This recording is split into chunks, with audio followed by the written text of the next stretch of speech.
Assalamualaikum. Welcome to our podcast. In this episode, we are going to discuss the digital revolution navigating the future of media. I am your host असरा इम्तियाज़ और आज हम इस episode में बात करेंगे कि क्या ऐसी लेटेस्ट एडवांसमेंट आ रही हैं टेक्नोलॉजीज़ की या ऑडियंस एंगेजमेंट स्ट्रेटजीज़ क्या हैं, एथिकल इश्यूज़ क्या हमें फेस करने पड़ रहे हैं। ये सारा कुछ हम आज इस एपिसोड में हम डिस्कस करेंगे।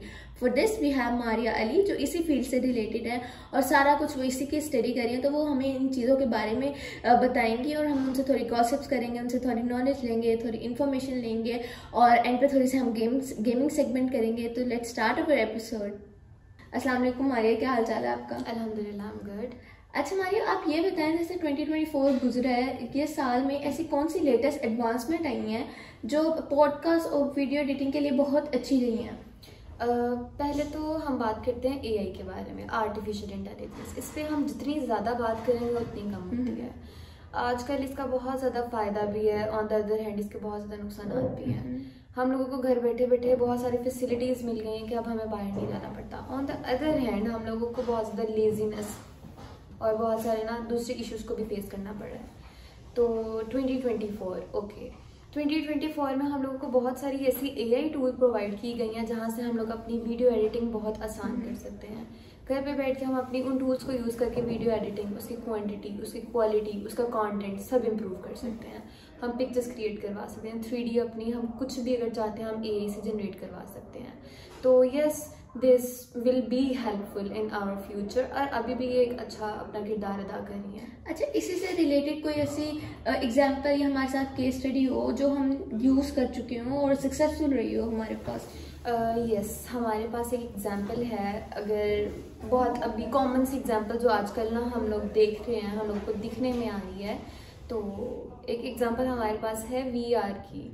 हम लोग अपनी यूट्यूब पे, अपने गूगल पे, फेसबुक पे, इवन हमारे पास फेसबुक पे भी है ये ऑप्शन, हम अपनी वीडियो को 360 डिग्री कंटेंट देख सकते हैं। उसका वर्चुअल रियलिटी उसमें हमें प्रेजेंट की जाती है। उसका सबसे बड़ा हमें फ़ायदा क्या होता है कि जैसे जैसे हम मूव कर रहे हैं हम अपनी डिवाइस को मूव करवा सकते हैं, हम अपनी वीडियो को मूव करवा सकते हैं। हमारे लिए मसला नहीं होता, फिर हम लोग कंटेंट को ज़्यादा अच्छे से देख सकते हैं। तो दिस इज़ हेल्पफुल। अच्छा, ये तो मैंने भी देख रही थी कि कुछ दिन पहले मैं फेसबुक पे पोस्ट कर रही थी तो देखा था 360 का ऑप्शन है उसमें। मैंने देखा तो हम कोई भी एक पिक्चर है हम उसको पोस्ट कर रहे हैं तो वो 360 एंगल दे रहा है आपको। लाइक आप पूरा उसमें 360 व्यू देख सकते हो। आप जहाँ जहाँ मोबाइल को रोटेट करोगे आप वहाँ देख सकते हो। तो ये बहुत अच्छी चीज़ है। लाइक एक ऑडियंस को इंगेज करने का एक बेस्ट तरीका है। ऑडियंस इंगेजमेंट की एक बात कर रहे हैं हम, तो एक लॉयल ऑडियंस का होना कितना इम्पोर्टेंट है। जैसे कि हम देख रहे हैं there are so many creators जो कि सेम कंटेंट बना रहे हैं, तो इसमें यूनिकनेस लाने का क्या तरीका है और किस तरीके से हम उनको इंगेज कर सकते हैं, इंटरेक्ट कर सकते हैं उनसे, ये सारा कुछ आप ज़रा एक्सप्लेन कीजिएगा। देखिए, अगर हम अपनी मार्केट की तरफ आते हैं, अगर हम अपने सोशल मीडियाज़ की तरफ आते हैं, तो बहुत ज़्यादा ट्रैफिक है। हर कोई एक दूसरे से मिलता जुलता कंटेंट लेके आ रहा है, लेकिन कुछ लोग हैं जिनको बहुत ज़्यादा देखा जा रहा है, कुछ ऐसा है जिनको देखा नहीं जा रहा। अभी हम अपने ऐसे ही रैंडम इन्फ्लुएंसर्स को देखते हैं तो आजकल रजब भट्ट को बहुत ज़्यादा हाइप मिली हुई है। इससे पहले से एस्ट्रोलॉजी थी। ये सब आपके कंटेंट पे डिपेंड करता है। एआई के कुछ ऐसे टूल्स आ गए हैं। मैं इसमें एक टूल का, बहुत आम सा टूल है, मैं इसके बारे में बताती हूँ, बसुमो। हम कंटेंट अपना देख सकते हैं, दूसरे इन्फ्लुएंसर से हम अपने कंटेंट को कंपेयर कर सकते हैं। हम बता सकते हैं कि हम अपने कंटेंट को किस तरह बेहतर करें। हम देख सकते हैं कि वो ऊपर हैं तो वो क्या करके कौन सी स्ट्रेटेजी यूज़ की है, और अगर हम लोग उनसे ऊपर नहीं जा रहे हैं तो हम किस तरह की स्ट्रेटेजी यूज़ करें कि हम लोग ऊपर जा सकते हैं। On the other hand we can also run our different campaigns, ads. अब तो हमारी यूट्यूब पे, हमारी फेसबुक पे, हर जगह पे हम लोग ऐड को देखते हैं। हर कोई 1-2 मिनट के बाद हमारी ऐड चल रही होती है।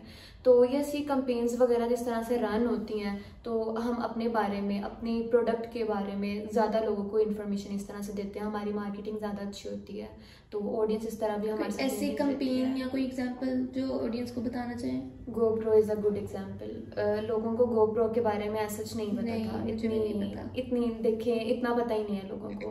लेकिन ये एक कैमरा डिवाइस है इसको हम लोग स्ट्रीमिंग में, वीडियो गेम्स में, डिफरेंट इस तरह की कोई भी अगर काम वगैरह करना हम इसमें यूज़ कर सकते हैं GoPro को। पहले भी लोगों को बहुत नहीं पता था, अब काफ़ी इन्फॉर्मेशन आ गई है GoPro के बारे में। वो कैसे आई है कि यही इन्फ्लुएंसर्स को PR पैकेजेस, रिलेशनशिप बनाते हैं, वो अपनी प्रोडक्ट को इन्फ्लुएंसर्स तक भिजवाते हैं। इन्फ्लुएंसर्स ने वो प्रोडक्ट को देखना है, वो देखकर उसको आगे प्रमोट करती हैं अपने व्लॉग में। जब वो चिट चैट वगैरह कर रहे हैं, कुछ भी वो बताते हैं कि see we got this product on this page या कुछ भी, तो वो एक तरह से प्रमोशन कर रहे हैं। It's a good example. अच्छा, एक्चुअली में AI है क्या, वो आप थोड़ा एक्सप्लेन करें। जैसे कि मैंने आपको शुरू में ही बताया था कि हम AI को जितना ज़्यादा एलेबोरेट करते जाएंगे ये ख़त्म ही नहीं होगा। ये आर्टिफिशियल इंटेलिजेंस, इसने ना इंसान की साइकी को मुकम्मल तौर पे ख़त्म कर दिया हुआ है। पहले ऐसा होता था कि like we are also belong from Gen Z generation. हम लोग क्या करते थे, जाते थे, स्कूल टाइम हमारे अच्छे थे, लाइक कॉलेज टाइम तक इवन हम लोग जाते थे, जाकर खुद हर चीज़ पे रिसर्च करनी है, हर चीज़ के बारे में नॉलेज लेनी है। हम हर चीज़ पे बहुत अच्छे से रिसर्च करके उसका बैक एंड देख कर कि ये वैलिड है नहीं है, हम फिर करते थे। लेकिन अभी AI ने इतना ज़्यादा हम लोगों को लेजी बना दिया कि हम लोग देखते हैं सिर्फ कि इंटरनेट पे हमें क्या मौजूद है, कौन सी इन्फॉर्मेशन मिल रही है, हम उस पर बस बैठे हैं। हम लोगों ने देखना अच्छा कोई असाइनमेंट बनानी है, इवन हमें इतनी आसानी हो गई है, हम असाइनमेंट्स तक बना सकते हैं। वो कैसे बनाते हैं हम लोग, हमने AI को सिर्फ एक कमांड देनी है कि ओके हमें इस टॉपिक पे असाइनमेंट चाहिए। हम PPT फाइल्स अपनी बना के दे सकते हैं, AI को सिर्फ कमांड देनी है, AI ने आपको पूरी फाइल आपकी तैयार करके दे देनी होती है। तो हम बहुत ज़्यादा लेजी हो गए हैं। अच्छा, जैसे ये स्टूडेंट्स हैं, इनकी तो बिल्कुल ही क्रिएटिविटी ख़त्म हो गई है ना। अगर देखा जाए तो ये हमारा अल्फा, बीटा, जेन ज़ी, ये सारे डिपेंड ही ChatGPT पे हैं। इनकी खुद की कोई क्रिएटिविटी नहीं है, कोई रिसर्च नहीं है, तो ये स्टूडेंट्स को आई गेस बहुत ज़्यादा अफेक्ट कर रहा है। कहीं ना कहीं जहाँ पर पहले क्रिटिकल थिंकिंग होती थी, किसी एक टॉपिक को लेकर बहुत ज़्यादा सोचा जाता था कि अच्छा अगर हम इस पे ये बोल देंगे या इसको इस तरह से कर लेंगे तो ये मज़ीद अच्छा हो सकता है। हाँ, अब आकर उनकी साइकी को इस तरह से अफेक्ट इसने कर दिया कि उन्होंने कुछ सोचना नहीं, क्रिटिकल थिंकिंग बिल्कुल ख़त्म हो चुकी है। उन्होंने सिर्फ AI का काम, उसको कमांड देनी है, उससे काम लेना है, दैट्स इट। अच्छा, AI किन किन चीज़ों में आ चुका है, लाइक कि गेम्स में या किस किस चीज़ों में, वो आप उसके बारे में कुछ बताएं। अगर हम AI की प्रेजेंस की अभी बात करते हैं तो AI हर चीज़ में प्रेजेंट है, इवन हमारी LED तक में प्रेजेंट है। अगर हम लोग कोई टॉक शो देख रहे हैं, कोई पॉलिटिकल शो देख रहे हैं और हमें उस पॉलिटिकल शो की कोई बैकग्राउंड हिस्ट्री नहीं पता है कि इसके बारे में क्या, या उस पर्सन के बारे में नहीं पता, तो हमें AI हमारी LEDs में भी है, हमें ये वाली फैसिलिटी भी दी गई है कि हम जाकर सिर्फ AI से पूछ सकते हैं कि हमें इस शो के बारे में थोड़ा सा बता दे बैकग्राउंड हिस्ट्री। AI आपको पूरी हिस्ट्री बता देगा। Nice nice. अच्छा, अगर हम मोबाइल में देखें तो मोबाइल ऐसे कौन से जिसमें AI आ गया, लाइक एक ये तो सेपरेटली एप्स आ रही हैं या ChatGPT हो गया, जो मोबाइल में बाय डिफॉल्ट हैं वो कौन कौन से हैं? अभी रिसेंट आईफोन आया है, iPhone 16। तो iPhone 16 में एक फीचर है कि Apple AI है। उससे क्या होता है कि आपकी जो पिक्चर वगैरह, मतलब कैमरा में उसका AI तक आ गया है कि अगर आप एक पिक्चर बना रहे हैं, कोई पिक्चर कैप्चर कर रहे हैं, तो आपकी पिक्चर पहले एडिट होगी जिस तरह से, मतलब फिल्टरिंग, आपके जो भी मसला है आपके पिक्चर में, पिक्सल्स वगैरह हर क्वालिटी को उसने इम्प्रूव करना है और उसके बाद वो आपकी गैलरी में सेव होती है, वो डायरेक्टली नहीं होती है। अब इवन कैमराज में भी इंस्टॉल है। गूगल पिक्सल में भी ये है कि AI आ चुके हैं, वो भी आपको सारा आपके जो पिक्चर्स होती हैं वो एडिट करके आपकी गैलरी में सेव कर देते हैं और काफ़ी आप उसमें नॉलेज भी ले सकते हो। ये सारा कुछ आप उससे गूगल पिक्सल से कर सकते हो। अच्छा, हम बात करते हैं बच्चों की कि बच्चे जो हैं आजकल इस टेक्नोलॉजीज में कितना इंटरेस्ट ले रहे हैं। और लाइक देखें ना, हमारे टाइम पे हम कुछ ये होता था, हम आउटडोर गेम्स खेलते थे, बट अब जो स्टूडेंट्स हैं वो सारे जो है इंडोर, सिर्फ मोबाइल मोबाइल मोबाइल। तो ये बच्चों को कितना अफेक्ट कर रहा है? बच्चे ना मेंटली डिस्टर्ब हो रहे हैं, इससे सबसे ज़्यादा उनकी मेंटल हेल्थ इफेक्ट हो रही है। हमें नहीं पता कि अब वो बाहर, जैसे हम लोग जाते थे, फिजिकल गेम्स, फिजिकल एक्टिविटीज़ होती थी, हम फ्रेश ज़्यादा रहते थे, ज़्यादा एक्टिव होते थे। अब मोबाइल फ़ोन ने एक तो लेज़ी कर दिया, दूसरा बच्चों को ना उनकी मेंटल हेल्थ को बहुत ज़्यादा अफेक्ट कर दिया है। इन सेंस कि अगर हम देखें, अगर वो कोई वायलेंस वाली गेम देख रहे हैं, कोई मूवी देख रहे हैं, कुछ भी इस तरह कर रहे हैं, इसका सबसे पहले इफेक्ट होता है बच्चे की मेंटल हेल्थ पे। बच्चे को मेंटली बहुत ज़्यादा अफेक्ट करती हैं ये सारी चीज़ें। उसके अंदर आहिस्ता आहिस्ता ये सारी वायलेंस इंस्टॉल्ड हो रही है आपके फ़ोन से। वो जो कुछ देख रहा है वो अपने अंदर उन सब चीज़ों को लेकर आ रहा है, वो चेंजेस डिवेलप कर रहा है कि ये हो रहा है, ऑल ओवर द वर्ल्ड ये होता ही होगा, तो क्यों ना मैं भी इसको अपने अंदर डिवेलप करूँ, मैं भी इस सारी चीज़ों में इन्वॉल्व हो जाऊँ। फर्स्टली तो ये है। उसके बाद डिप्रेशन, एंजाइटी, फिर अक्सर ही बच्चे ऐसे होते हैं स्टडी में बहुत पीछे रह जाते हैं क्योंकि उनका इंटरेस्ट ही नहीं इस तरफ रहता, उनका इंटरेस्ट दूसरी तरफ डेवलप हो रहा है। अब आप देखें कि घर पे अगर 2-3 साल का कोई बच्चा है तो उसकी मदर है ना, उसको चुप करवाने के लिए उसकी मदर फौरन से कह देगी अच्छा चलो तुम ये फोन देख लो। तो ये सबसे बड़ा हम लोगों में नुकसान है कि हम लोगों को क्या किया है, अंग्रेजों ने हमें एक डिवाइस दे दी है, अपने बच्चों से वो खुद अपनी डिवाइस को दूर रखते हैं, उनको अलाउ नहीं, उनके इतने छोटे बच्चे अगर डिवाइसेस यूज कर रहे हैं। हम क्या कर रहे हैं, उनकी बनाई हुई डिवाइसेस को हम लोग आगे प्रमोट कर रहे हैं, अपने बच्चों तक को दे रहे हैं कि जरा सा रूरक अच्छा ये लो ये ले लो। एक बेबी सिटिंग एक हो गई है ये। तो ये हमें ऑडियंस को हमें समझना चाहिए कि हमें अपने बच्चों को चुप कराने के लिए मोबाइल नहीं देना चाहिए। इन्होंने ये बहुत अच्छी बात पिक की है कि उनको प्लीज़ अपने साथ इंगेज रखें, वो आपके साथ इंगेज हो, आपके साथ बातें करें, आपके साथ फ्रेंडली नेचर में रहें। ये नहीं कि उनको सिर्फ मोबाइल दे के वो चिड़चिड़े हो जाते हैं, बहुत ज़्यादा डिप्रेशन, एंग्जाइटी ये सब कुछ इन मोबाइल से आता है, हमें इनसे दूर रखना चाहिए। उनको इंडोर गेम्स में या आउटडोर गेम्स लगाए। लाइक आजकल के बच्चों को बिल्कुल पता नहीं है कि हम घर में पहले क्या खेला जाता था और अब क्या वो कर रहे हैं। उनको वो एक बबल में है कि हमने सिर्फ मोबाइल यूज़ करना है और मोबाइल के अलावा हमारे कोई और एक्टिविटी है ही नहीं। तो हमें प्रमोट करनी चाहिए, डिफरेंट एक्टिविटीज़ उनको करवानी चाहिए ताकि वो अच्छे से अपना सारा रह सकें, उनके एंग्जाइटी, डिप्रेशन वगैरह ये सारा चीज़ें उनके बीच में ना आए। अच्छा, नेक्स्ट हम बात करते हैं कि एथिकल इश्यूज जो हैं हमें एआई की वजह से लाइक बहुत सारी मिस इन्फॉर्मेशन आ रही हैं, बहुत सारी गलत वीडियोस निकल रही हैं, बहुत सारा इस तरह की एआई जनरेटिव वीडियोस हैं जिनका नहीं अब लोगों में तो नॉलेज नहीं है। पाकिस्तान में लिटरेसी रेट इतना कम है तो हमें पता ही नहीं है कि क्या सच है क्या नहीं सच है, तो वो कैसे डिफ्रेंशिएट कर सकते हैं या क्या वो सारा प्रोसीजर बताएं। देखें अभी तो ऐसा इतना नहीं है कि हम लोग उसका डिफरेंस भी फाइंड कर सकें कि AI is more dangerous than a human. आज के दौर में कोई इंसान आपको इतना नुकसान नहीं पहुंचा रहा जितना आपको AI नुकसान पहुंचा सकता है। कोई इतना आपका बड़ा दुश्मन नहीं है, AI आपका सबसे बड़ा दुश्मन है। अगर आप कह रहे हैं कि लाइक AI बहुत फ्रेंडली है, आपके लिए बहुत हेल्पफुल है, तो यस है, लेकिन सबसे बड़ा दुश्मन भी यही है। अगर आप देख सकती हैं आजकल पॉलिटिकल जितने भी इश्यूज हैं, हम लोग जैसे आपने बताया कि इतनी इलिटरेट हमारी कौम है यहाँ पर कि अगर ना कोई न्यूज़ देखते हैं वो लोग उस पर ट्रस्ट कर लेते हैं। वो ये नहीं देखते हैं कि इसका बैकग्राउंड क्या है, ये सही है नहीं है, हमें मिस इन्फॉर्मेशन तो नहीं आई है, रॉन्ग इन्फॉर्मेशन तो नहीं आई है। तो उन्होंने सिर्फ जो देखना है सोशल मीडिया पे, उन्होंने कहना ओके ऐसा हो गया। अब हमारे पॉलिटिकल जो इश्यूज होते हैं बड़ा ज़्यादा उसमें भी मसला होता है, लेकिन हम लोग ना देखते साथ ही ना कर देते हैं कि ओके जज कर देते हैं कि ओके ये वाला जो पॉलिटिशियन है इसने ऐसे बोल दिया है, उसने बोला भी ना हो, हमने कौन सा उसका बैकग्राउंड चेक किया हुआ है। उसी तरह से अब हमारे ना आजकल बहुत ज़्यादा एक कॉमन एग्जाम्पल हमारे पास आई हुई है हमारे इन्फ्लुएंसर्स की, यूट्यूब इन्फ्लुएंसर्स। हमारे पास आए दिन किसी ना किसी की वीडियो आ रही, किसी की पिक्चर आ रही, किसी की प्राइवेट वे से लाइफ का बहुत ज़्यादा आ रहा है। हम लोग नहीं उसके बारे में आइडेंटिफिकेशन ले रहे हैं, नहीं कंफर्म कर रहे हैं कि ये AI जनरेटेड है या ये ओरिजिनल वीडियोस हैं। तो ये हम लोगों को इस चीज़ के बारे में ज़्यादा पता होना चाहिए। हमारी टेक कंपनीज़ को, हमारी गवर्नमेंट को इस चीज़ पे बहुत काम करने की ज़रूरत है कि इतनी रिस्ट्रिक्शंस होनी चाहिए कि इस वाली टूल का या कुछ भी आपने अगर ऐसा यूज़ किया, ये रिस्ट्रिक्शंस हैं, ये बाउंड्रीज हैं, नेवर क्रॉस देम। अगर आपने क्रॉस की तो इसके खिलाफ जितने भी सर्कमस्टांसेस हैं आपने खुद फेस करने हैं।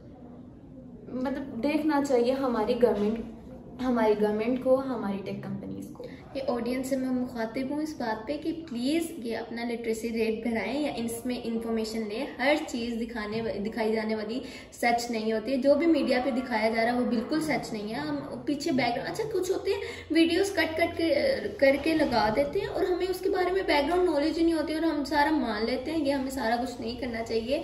AI जनरेटेड वीडियोज़ को हमें देखना चाहिए। बहुत सारी ऐप्स भी आई हैं जिससे पता चल जाता है ये AI जनरेटेड है नहीं है, ये सारे, क्योंकि इससे बहुत सारे फैमिली इश्यूज आ रहे हैं। ठीक है, तो हमें ये सारी चीजें देख के ही कोई न्यूज शेयर करनी चाहिए, तो वो भी पीछे इंफॉर्मेशन उसकी लेके क्या ये सच है नहीं सच, तो हमें नहीं करना चाहिए। अच्छा, इसका सोल्यूशंस क्या है कि हम इसको ओवरकम किस तरीके से कर सकते हैं? एज ए सेड कि हम लोगों की टेक कंपनीज, हमारी गवर्नमेंट को इस पर बहुत काम की ज़रूरत है। एक बाउंड्री हमें प्रोवाइड की जाए, बताया जाए कि इस वाले टूल को इतना यूज़ किया जा सकता है। हम लोगों को टूल्स का यूज़ ही नहीं पता कि किस टूल को किस तरह हम यूज़ कर रहे हैं। हम लोगों को सिर्फ टूल्स प्रोवाइड किए हैं, उसको कैसे यूज़ करना है कैसे नहीं करना है हम लोगों को उसकी क्या है कि लर्निंग नहीं है, नॉलेज नहीं है। सारे अपने अपने हिसाब से टूल का यूज़ कर रहे हैं, कुछ पॉजिटिव यूज़ कर रहे हैं तो वहीं कुछ नेगेटिव यूज़ कर रहे हैं। तो एटलीस्ट बाउंड्रीज, मेंटेन बाउंड्रीज। अच्छा हमारी, आप मुझे, मैं एक डिवाइस का नाम लेना चाहूंगी, एप्पल विजन प्रो, आप उसके बारे में जरा बताएं, वो क्या चीज़ है? देखें, इसको ना हम अपने is also a kind of VR, हम लोग इसको ना अपने आईफोन के डिवाइसेस के साथ कनेक्ट करके अपने घर पे बैठ के इससे बहुत सारे फायदे उठा सकते हैं। जैसे कि हम अपना काम है बहुत स्पीड में अपना काम करवा सकते हैं। हम लोग अपने घर पे बैठ के 3D माहौल एंजॉय कर सकते हैं। मूवीज वगैरह अगर हमें एंजॉय करनी है, we can also enjoy movie. Like ऐसा लगेगा जैसे हम लोग ना किसी थिएटर में या बड़ी स्क्रीन के आगे बैठे हुए हैं और हम लोग उसको एंजॉय कर सकते हैं। अच्छा, लेकिन इसके ना सिर्फ फायदे नहीं होते, जैसे हर चीज का सिर्फ फायदा नहीं होता, नुकसान भी होता है। तो इसके भी बहुत से नुकसान आते हैं। इसमें सबसे जो मेजरली नुकसान आता है, आपके मसल्स का, आपका हेडेक का इशू शुरू हो जाता है, आप डिप्रेशन में जाते हो, आईसाइट बहुत स्पीड से आपकी वीक होती है। लेकिन ना शुरू में जब आप इसको स्टार्ट करते हैं ना तो आपको एक मजा आता है, कुछ नया है, हम इंजॉय कर रहे हैं। हम ये नहीं देख रहे होते कि हमारी ये वीकनेसेस भी बन रही हैं, हमें कहीं ना कहीं अफेक्ट कर रहा है। हम सिर्फ देख रहे हैं उसकी पॉजिटिव साइड को, तो नेगेटिव साइड को भी हाईलाइट करना चाहिए, उसको भी देखना चाहिए। अब टेक्नोलॉजी इतनी एडवांस हो गई है कि ना सिर्फ ये जो बता रही हैं इनके ये डिवाइस, बल्कि सन ग्लासेस में भी हमारे ये टेक्नोलॉजीज आ गई है कि हम उससे पिक्चर क्लिक कर सकते हैं, वीडियोस बना सकते हैं और बहुत अच्छी क्वालिटी में। ये बहुत ज़्यादा एडवांसमेंट हो गई है। हमारी स्मार्ट वॉच है, कैमरा, स्मार्ट वॉचेज हैं जिसमें हम फोन सुन सकते हैं। ये सारे बहुत ज़्यादा लेटेस्ट एडवांसमेंट है और आगे इन फ्यूचर पता नहीं और भी क्या क्या आएंगी। अच्छा, हम अपने नेक्स्ट सेगमेंट की तरफ चलते हैं, वो है थोड़ा रैपिड फायर। अच्छा, इसमें मैं आपसे दो ऑप्शन दूंगी, आपको उसमें से एक सेलेक्ट करनी है। AI वीडियो एडिटिंग टूल या manual editing? Manual editing tool. Okay, social media butterfly या प्राइवेसी? प्राइवेसी। अच्छा, ऑडियो कंटेंट या वीडियो कंटेंट? Video content. अच्छा, आपने प्राइवेसी का, आई डोंट थिंक सो कि आप प्राइवेट रखती होंगी। देखिए, प्राइवेसी का आजकल थोड़ा आके ज़्यादा इशू हो गया, क्योंकि आप सोशल मीडिया पे हैं, वहाँ पर बहुत सारे आपको लोग देख रहे हैं, कुछ आपको बैड कमेंट्स कर रहे हैं, कुछ आपको अच्छे कमेंट्स कर रहे हैं। वहीं पर आपके लिए, जैसे मैंने AI का बताया कि बहुत ज़्यादा रिस्ट्रिक्शंस हमें फॉलो करनी चाहिए जो हम नहीं फॉलो कर रहे हैं। आप किसी की भी पिक्चर का किसी भी तरह से फ़ायदा उठा रहे हैं तो यस, अपने हर एक को प्राइवेसी होती है, अजीज होती है। तो हमारा बहुत सारा डेटा है जो हम खुद दे देते हैं कि कोई भी वेबसाइट पे, तो हमें उसका भी बहुत ध्यान रखना चाहिए। टिकटॉक रील्स या Instagram? Both. One, choose one. Time. फिर भी लाइक हम बैठे होते हैं, हम ज्यादातर प्रेफर किसको करते हैं? Instagram reel. ओके। और अच्छा, AI से आप वर्क करवाना पसंद करेंगे या ह्यूमन क्रिएटिविटी? Human creativity. आप क्रिटिकली थिंकिंग कर सकते हैं, आप चीज़ों को ज़्यादा गहराई से सोच सकते हैं, आप अपना दिमाग इस्तेमाल कर रहे हैं। अल्लाह ताला ने आपको दिमाग क्यों दिया? जब आपने सारा कुछ एक मशीन से ही करवाना, अपना दिमाग नहीं इस्तेमाल। But there are so many mistakes in human creativity. It's okay, उसको हम लोग चेकआउट कर सकते हैं, क्रॉस चेक हो सकता है, लेकिन एटलीस्ट हमें पहले खुद से ट्राई करना चाहिए, हमें पहले खुद देखना चाहिए कि हम ये काम कर सकते हैं। नहीं, ऐसा भी हो सकता है कि समटाइम हम मशीन से ज़्यादा अच्छा अपना काम कर लें। Okay, that's so nice. Hope so आप सबको इस वीडियो से काफ़ी कुछ नॉलेज मिला हो, काफ़ी कुछ इन्फॉर्मेशन मिली हो, लेटेस्ट एडवांसमेंट के बारे में पता, लेटेस्ट टेक्नोलॉजीज जो आई हैं सारा कुछ उसके बारे में पता चला हो। चले मारिया, आप कुछ ऑडियंस से अपना कोई मैसेज, कोई इसी फील्ड से रिलेटेड कोई बताना चाहेंगी? देखें, AI फ्यूचर तो प्रॉमिस्ड है, हम सबको पता है कि AI पूरा हमारा जो फ्यूचर डिपेंडेंट है, हमारी जनरेशन आने वाली वो पूरी AI डिपेंडेंट है। हम लोगों को सिर्फ यहाँ पर एथिकल चीज़ों का ख्याल रखना चाहिए। हम लोगों को जो हम लोगों को प्रोवाइड किया जा रहा है, डिफरेंट टूल्स हैं, बहुत सारी फैसिलिटीज़ हमें हमारी ईज़ के लिए ही प्रोवाइड की गई हैं। हमें सिर्फ ये देखना चाहिए कि हम लोग उसका मिसयूज़ ना करें, मिस इन्फॉर्मेशन ना फैलाएं। लोगों को उसको यूज़ करते हुए, उन टूल्स को यूज़ करते हुए, उन फैसिलिटीज़ को यूज़ करते हुए हम एक अच्छी इन्फॉर्मेशन, अच्छी चीज़ आगे फैलाएं, ताकि लोग उससे फ़ायदा हासिल करें। उनको पता हो कि हम भी इस चीज़ को अगर इस तरह यूज़ करते हैं तो हमें भी फ़ायदा ही होगा। Thank you so much Maria for giving us your time. इसी के साथ हम अपनी पॉडकास्ट का करते थे एंड अल्लाह हाफिज़।